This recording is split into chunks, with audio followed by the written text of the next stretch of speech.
അപ്പോൾ ഇന്നത്തെ സ്പെഷ്യൽ നമുക്ക് ഇലയൊന്നും ഇല്ലാണ്ട് വാഴയിലയോ അല്ലെങ്കിൽ വേറെ ഇലകളോ ഒന്നും ഉപയോഗിക്കാതെ പെട്ടെന്ന് തന്നെ നമുക്ക് ചായക്ക് കടി ഉണ്ടാക്കിയല്ലോ. അപ്പോൾ എന്താ പറയുക, നമുക്ക് എവിടെ പോലും ഓടിപ്പടിഞ്ഞ് വന്നിട്ടാണെങ്കിലും പെട്ടെന്ന് ഉണ്ടാക്കാൻ പറ്റുന്ന എളുപ്പത്തിൽ ആവുന്ന ഒരു അടയാണ് കേട്ടോ. അതിലേക്ക് വേണ്ട ഇൻഗ്രീഡിയൻസൊക്കെ ഒന്ന് പറയാം.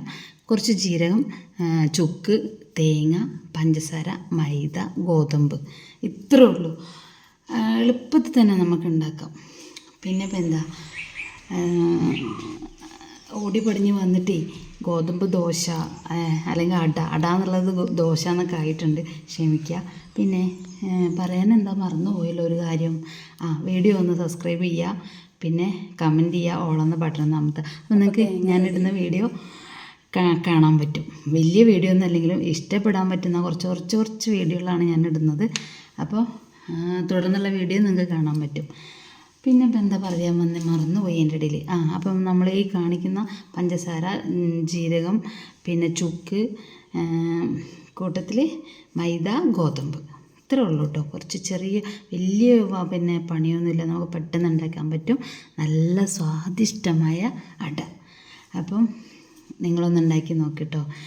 ഞാൻ കുറച്ച് 2-3 പേർക്ക് 3 അട ഉണ്ടാക്കുന്നുള്ളൂ. അപ്പോൾ ഞാൻ വലിയ പാത്രമൊന്നും എടുക്കാതെ സിമ്പിളായിട്ട്. അപ്പോൾ ഉപ്പും ചേർക്കണം കേട്ടോ അതിൻ്റെ കൂട്ടത്തിൽ.